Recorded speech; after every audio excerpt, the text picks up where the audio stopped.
कल है मौनी अमावस्या, पितरों का दिन कहा जाता है। मैं इस वक्त संगम नगरी से ये खास पेशकश लेकर आपके साथ हूँ और देखिए संगम नगरी में किस तरीके से बेहद खूबसूरत तस्वीरें यहाँ पर नजर आ रही हैं। मेरे पीछे की ये तस्वीरें आप देख सकते हैं, प्रवासी पंछी, साथ ही साथ बड़ी संख्या में लोग जो यहाँ पर पहुंचे हैं। स्नान हालांकि कल सुबह से शुरू हो जाएगा 4 बजे के आसपास, लेकिन उससे पहले ही आज बड़ी संख्या में लोग यहाँ पर पहुंचे और कहा जा रहा है कि इस बार रिकॉर्ड टूटने वाला है। पर बहुत अहम ये हो जाता है कि मौनी अमावस्या, क्योंकि हर महीने अमावस्या आती है, इस महीने की अमावस्या क्यों इतनी खास होती है, स्नान का सबसे ज्यादा महत्व क्यों होता है, किस तरह का दान देना चाहिए। और ऐसे में विनोद भारद्वाज जी आपके पास आना चाहूंगी, तमाम खास मेहमान हमारे साथ मौजूद हैं। विनोद जी, मैं आपसे समझना चाहूंगी, देखिए कहा जाता है कि दान करना चाहिए, लेकिन बहुत सारे ऐसे भी लोग होते हैं जिनके लिए कुछ एक विशेष वस्तु का दान वर्जित माना जाता है, कहा जाता है कि वो लोग उसका दान नहीं करें। क्या किस तरीके से आप इसको समझा पाएंगे, दान कैसा होना चाहिए और कैसा नहीं होना चाहिए? विनोद जी देखिए, जो कि सबसे महत्वपूर्ण चीज ये है, क्योंकि माघ का महीना परम पवित्र मास माना जाता है और इस मास में स्नान का विशेष महत्व है।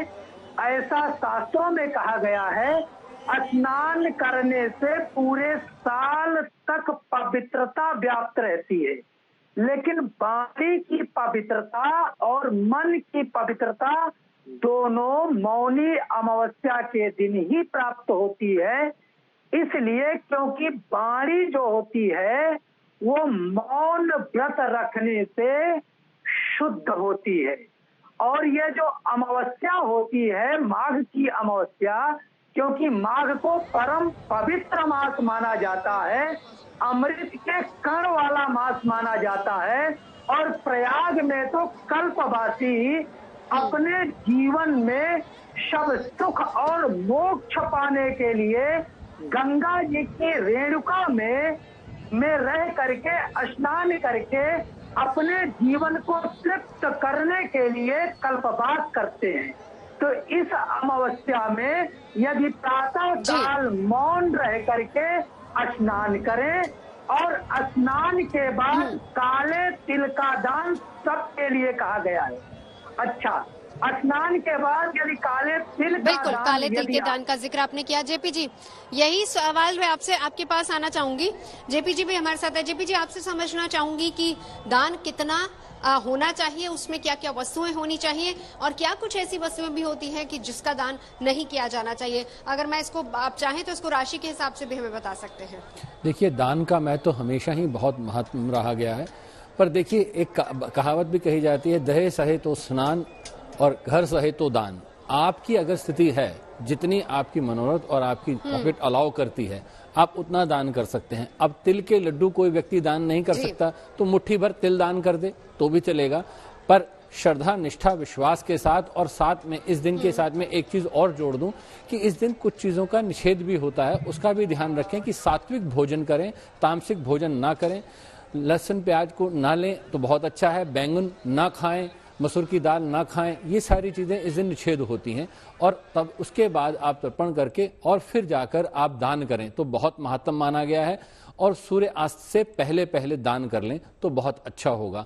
जबकि कहा जाता है कि सुबह सुबह स्नान के बाद दान करें, पर मैं कहता हूं कि अगर आप बहुत बिजी हैं, जॉब में हैं या कहीं व्यापार में हैं, तो सूर्यास्त से पहले पहले दान कर लें तो बहुत अच्छा होगा। राशिवार अगर आप देखें तो सबसे महत्वपूर्ण बात यह है कि सबके लिए एक चीज समांतर है, पर अगर विशेषता 2-3 राशियों के लिए मैं यह कहूंगा कि जो सबसे ज्यादा प्रभाव दे रही है, खासतौर पे मकर राशि, जहां पर यह स्थिति बन रही है, क्योंकि सूर्य, मंगल, चंद्र वहां पर विद्यमान हो रहे हैं, तो वहां पर सबसे पहली बात है कि यहाँ पर शनि के साथ में युति जो बनेगी, क्योंकि यहाँ पर शनि द्वितीय भाव में बैठे हुए हैं उनके लिए, तो वो थोड़ा सा वहां पर टेंशन का माहौल हो जाता है। तो इनके लिए खासतौर पर कहूंगा तिल के साथ उड़द की दाल का भी दान कर देंगे तो बहुत अच्छा होगा।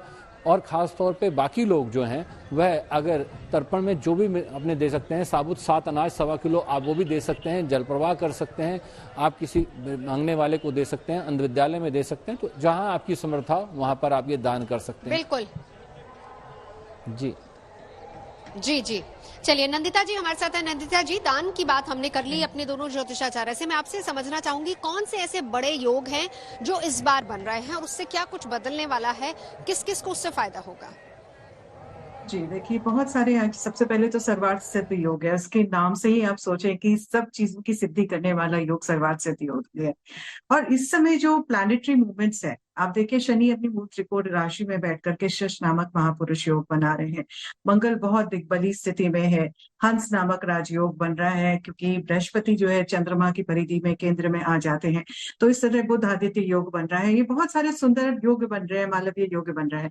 लेकिन इसी के साथ साथ जो एक बहुत छोटे छोटे से उपाय होते हैं, मैं क्विकली बताना चाहूंगी जो कर सकते हैं जिससे आपको लक्ष्मी की प्राप्ति हो, सुख समृद्धि की प्राप्ति हो।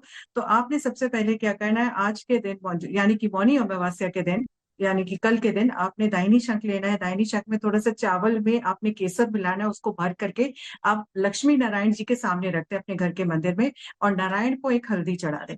और उसके बाद ये इसकी विधिवत पूरे साल भर में आप पूजा करेंगे तो बहुत अच्छा रहेगा। घी का दिया जलाएं, उसमें लाल बत्ती रखें या फिर उसको केसर या हल्दी में उस कच्चे सूत को भिगा करके उसकी बत्ती बना करके फिर आप दिया प्रज्वलित करें तो भी बहुत शुभ रहता है।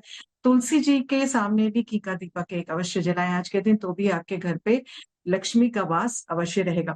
तो ये छोटे छोटे से उपाय जो आप कर सकते हैं। और जहां तक योग का सवाल है, इस समय बहुत सुंदर एक कॉम्बिनेशन बन रहा है, बहुत पावरफुल मैजिस्टिक कॉम्बिनेशन बन रहा है। लेकिन कुछ राशियों को इसमें अभी भी ध्यान देना है। अगर मान लीजिए आपका कालसर्प आपके उसमें योग बनता है आपकी कुंडली में, तो इस समय बहुत ही सुंदर समय है, कल का समय, जब आप चांदी का जो है नाग नागिन का जोड़ा भगवान शिव के ऊपर चढ़ा सकते हैं।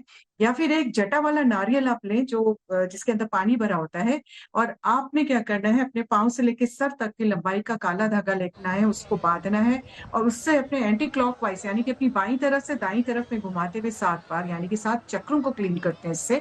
और आपने या तो नदी में प्रवाहित कर देना है या फिर आपने शिव मंदिर में जाके अर्पित कर देना है। इससे भी जो जीवन में नेगेटिविटी होते हैं, अवरोध होते हैं या तंत्र मंत्र का बिल्कुल। बंधन होता है, उससे आपको मुक्ति मिलती है। क्योंकि मौनी अमावस्या के दिन इतनी पावरफुल एनर्जीज होती हैं, इतना अमृत का एक संयोग बनता है कि किसी भी प्रकार की नेगेटिविटी से आप मुक्त होते जाते हैं। और एक चीज छोटा सा कोई कैल्टर, क्योंकि अमावस्या तिथि है तो बिल्कुल। आपने संध्या के समय में अपने घर की दक्षिण दिशा में एक मुट्ठी चावल रखना है और एक सरसों के तेल का दिया जलाना अपने पितरों के नाम से जो दक्षिण मुखी रहे।